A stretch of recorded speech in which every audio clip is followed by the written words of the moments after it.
C'est ton, ça tourne là. Ça, je fais ça. Hop. On est sur la route, on arrive. Moi, ce qui me ferait kiffer de ouf, C'est qu'il nous fasse graffer. bon, ça non, je suis éclaté, mais je me suis imaginé métro, la nuit, truc sombre. Des trucs clandestins. Lui, mec, il nous a dit vas-y, on part en rando, ça veut dire il kiffe la montagne, ça veut dire en fait, il va être vachement genre 2 jours à la campagne, on va graffer un mur, pépouze, tu vois. Parce que aussi le matos urbain, tu vois. Ça, c'est marrant, ça. Ça, c'est marrant. Parce que Grenoble, bon, c'est moche. Mais pour moi, tu vois, par exemple, un vieux village de France, en fait, c'est déjà un tableau, tu vois. T'as rien à rajouter, c'est déjà un tableau. Je sais pas après le petit qu'il a là-dessus, mais pour moi, tu vois, rajouter de la couleur sur des bâtiments tout blancs, tout gris là, ça peut que être une bonne chose en fait. L'atelier, la grosse maison barbouillée de peinture tout au bout du cours. Vas-y, prends à droite, je pense. Ouais, c'est ça l'atelier. Oh mec, Oh, c'est classe. Ah ouais, c'est beau.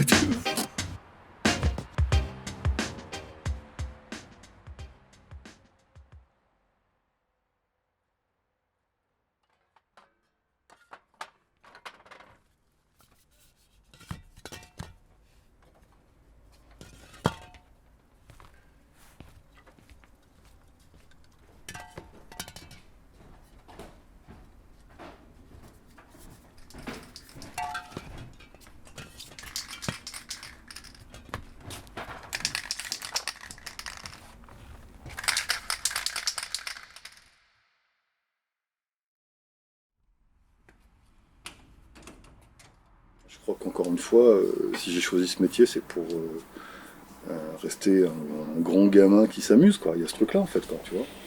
Mais il faut viser, en fait, un métier qui te donne envie de te lever le matin, quoi, en fait. Si on peut, parce que tout le monde peut pas. Je veux dire, il y a des gens qui sont tellement dans la merde déjà, là, tout, qui peuvent pas, en fait, rêver un peu, quoi. En fait, non, j'ai fait des petits boulots avant d'être dans mon école de dessin, quoi. J'ai ramassé des fruits, j'ai bossé pour des maraîchers, j'ai été vendeur à cocaille. Disons que j'ai essayé pas mal de trucs. Et tous ces trucs-là, ça m'a fait déprimer. Déjà à l'époque, ils étaient en train de te dire ouais, mais t'as un métier de merde, mais t'as un métier. C'est plutôt heureux, quoi. En fait, moi, je faisais, non, je m'estime pas heureux, non, c'est pas ça. J'ai pas signé pour ça, non.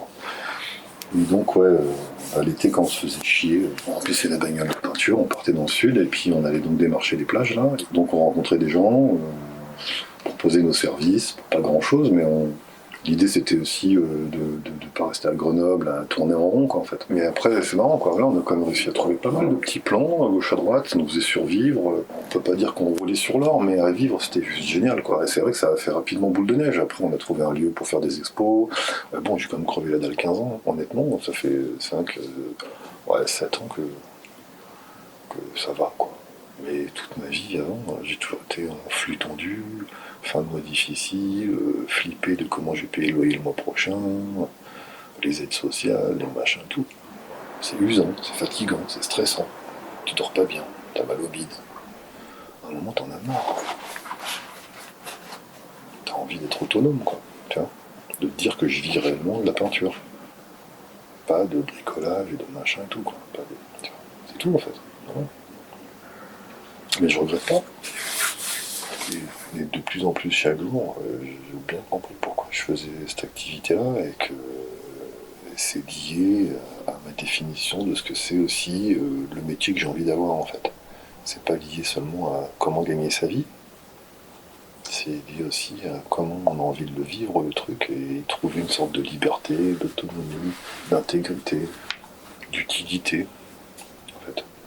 Mais encore une fois, plein de gens qui ont des démarches différentes, qui sont pas moins bien pour autant, mais bon, je parle de la mienne, quoi.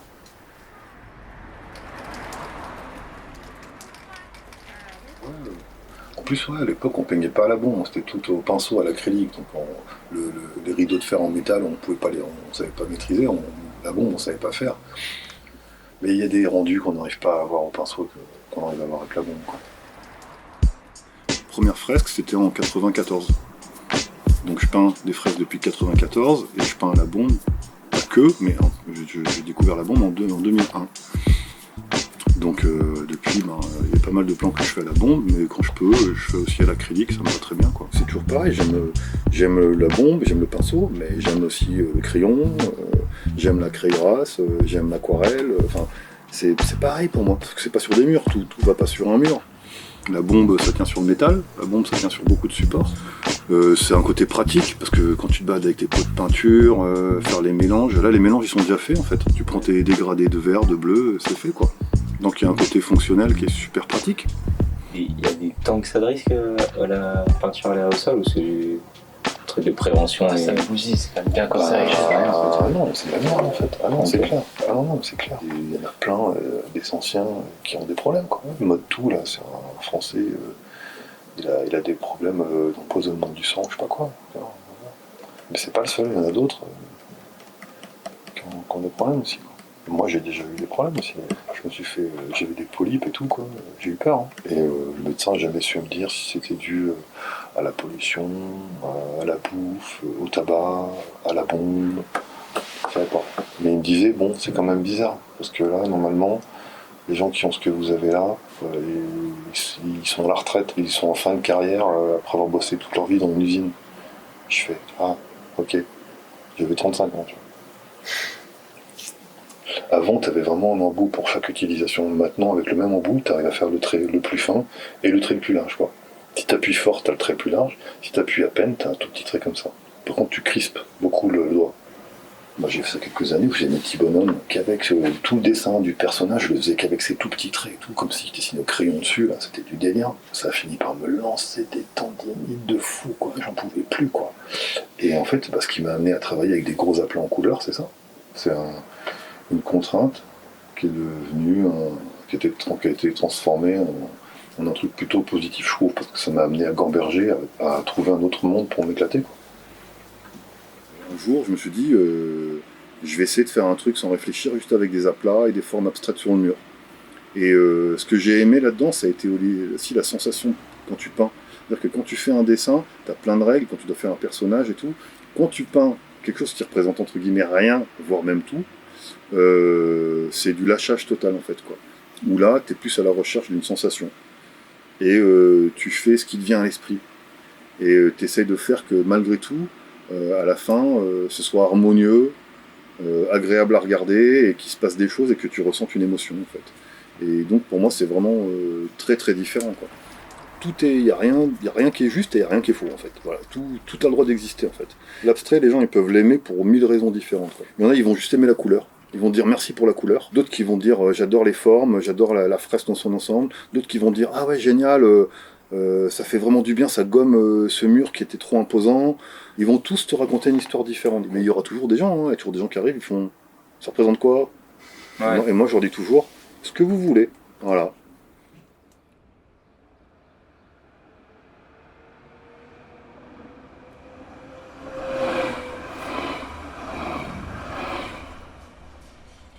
Arrête de dire taguer.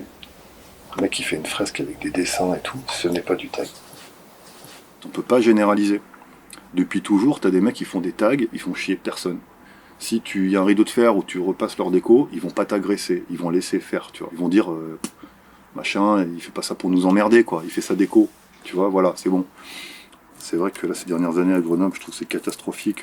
Tout ce qui est au rez-de-chaussée, tout est saccagé dans la ville, quoi. Il n'y a plus une seule fresque qui tient. Ça, c'est très très clair. Et beaucoup de gens s'en rendent compte. Et donc, on se fait tout défoncer, quoi, en fait. Donc, pour une ville soi-disant de street art, en fait, on est surtout une ville du toy et du tag. Le toy, c'est tag on your shit. Ça veut dire saccager le boulot des autres, en fait. C'est que tu n'as aucun moyen de te défendre. D'un côté, tu as moi. Je fais des fresques. Je passe 3-4 jours pour faire un mur. Mon gagne-pain en dépend, et moi on sait qui je suis identifiable, on peut me trouver en fait. En face t'as des mecs, ils défoncent ce que tu fais en 30 secondes, tu sais pas qui ils sont, tu peux pas les trouver, et t'as aucun moyen de pression sur eux. Ils peuvent t'imposer tout ce qu'ils veulent, ils pourront toujours s'en prendre à toi, tu pourras jamais t'en prendre à eux. Moi leur démarche, depuis toujours, je la compare clairement un gouvernement autoritaire qui représente une minorité, qui vote que des lois dans son propre intérêt et qui gère les problèmes par la violence, par la destruction. Et encore une fois, je ne comprends pas le délire en fait qui est de prendre des bombes pour saccager la rue quand la société elle est déjà tellement pourrie de l'intérieur. Pourquoi la pourrir à l'extérieur en fait? Enfin, c'est un peu ça l'idée. Je comprends pas, je vois pas en fait qu'est-ce qu'on va pouvoir amener et qu'est-ce qu'on va changer à part aggraver le truc en fait, clairement quoi. Je veux dire, je vois les gens, les propos réactionnaires qui sortent au sujet de la rue défoncée. C'est quand même c'est très virulent, c'est très violent, ça fait flipper quoi. Je pense pas que ça les rende plus tolérants et plus ouverts hein, en fait. Hein. Ça les rend encore plus réac, hein, soyons clairs, hein, moi je pense. Hein. Encore une fois, comme je dis depuis toujours, moi je suis peintre, je suis pas dans un crew, je suis pas dans un gang, je marque pas mon nom, mon territoire dans la rue, j'en ai rien à faire de ça, ça m'intéresse pas, j'ai jamais compris depuis 20 ans, j'ai toujours pas compris le sens de ça en fait. Et voilà, moi je peins pour partager en fait avec les gens, quoi, c'est tout. Les seuls liens que j'ai avec ces gens-là, selon moi, mais là je parle des plus extrêmes, des plus intolérants, c'est là qu'à un moment on a une bombe dans la main, sinon tout nous sépare en fait, tout. Donc moi je pars du principe que quand tu peins dans la rue, dans ta démarche et ton projet, les gens doivent être présents en fait. L'art de rue, il y a rue dedans. Et quand on entend rue, moi j'entends les gens qui vont dans la rue. Tout le monde en fait, donc ça veut dire que ça, tu dois entendre ce truc, que ton œuvre s'adresse à tous. Je trouve que la société pour moi, ça craint quand même. Je trouve qu'on vit dans un truc qui n'est pas juste. Je trouve qu'il y a beaucoup de choses qui vont pas du tout. Ma manière à moi de réagir à ça, c'est d'essayer de participer en faisant des choses positives en fait. Comme je dis souvent, je préfère limite que les gens ils me disent merci que c'est beau. Il y a de la place pour tout le monde dans la rue, quoi.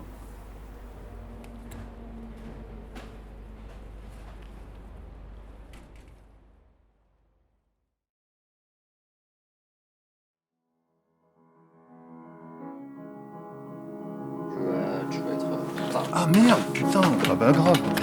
Tu viens de checker. Ah ouais, non mais grave. C'est bon, non Vous voulez rien. Tout. On va essayer. On va essayer. Bon allez à tout. À tout. Ciao.